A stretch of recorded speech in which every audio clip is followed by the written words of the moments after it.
አንድ አካባቢ በአዳም ልኮም ያመልኩ ማህበረሰብ እንዳለ ሰማን ወደዛ አካባቢ ዳዕዋ ለማድረግ ተንቀሳቀስን አካባቢው ደረስንና ለማህበረሰቡ ጥሪ ያደረግነ ወደ አላህ ጠራናቸው እነዚህ ሰዎች እኛ ክርስትናንም አንቀበልም ብለን የራቀን ሰዎች ነን ስለ እስልምና ደግሞ ተጠራናለህ አገራችን ልቀቁ አሉ በትህትና አስተማርናቸው ከዛም መጨረሻ ላይ አንድ መስፈርት አስቀመጡ ወን የምትጠራና ሃይማኖት ትክክል ከሆነ ሃይማኖትን ያወረደው ጌታም እውነት ካለ ዱዓ አድርግልንና ዝናብ ይውረድልን ያኔ እናምናለን አሉ 3 ዓመት ሙሉ ዝናብ አላየንም ዱዓ አድርግልን እስኪ ከወረደ ያስከው እምነት ትክክል ነው እንከተልሃለን ካልወረደ ግን ውሸት ነው ያወራ ያለው ጥያቄያቸው ከበደኝ ይላል ምን ነው እኔ ዱዓ አድርጌ ባይዘንብ ነይሶች እስልምናን ስተት ነው ብለው ሊሸሹ ነው አንድ ህዝብ ነው አንድ ጎሳ ነው ትልቅ ህዝብ ነው ከወረደ ነው የሚያምኑት ጭንቀት ውስጥ ገባው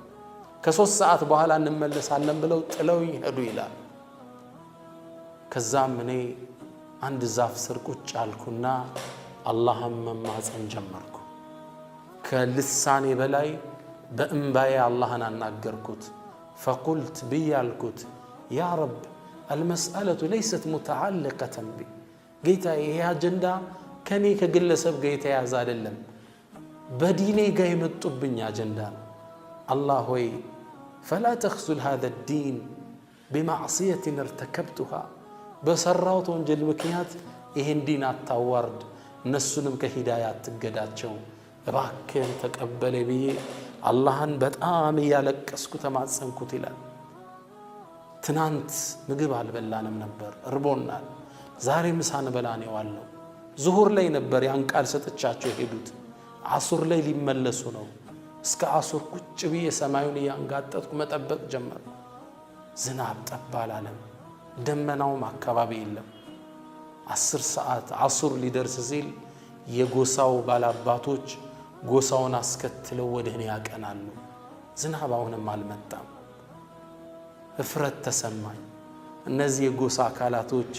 ወደኔ መጠጋት ሲጀምሩ ማላቀው ዶፍ ዝናብ አላህ ከሰማይ ለቀቀልን ዛፎቹ ስር ተጠለልነ ያ ማህበረሰብ ለ3 ዓመት ያህል ዝናብ አይቶ ያቅም ነበር በደስታ ተሞሉ እስልምናን ማህበረሰቡ እጀለይ ተቀበሉ ይላሉ ዶክተር አብዱራህማን السميت فإني قريب أجيب دعوة الداعي إذا دعان الله نمازنو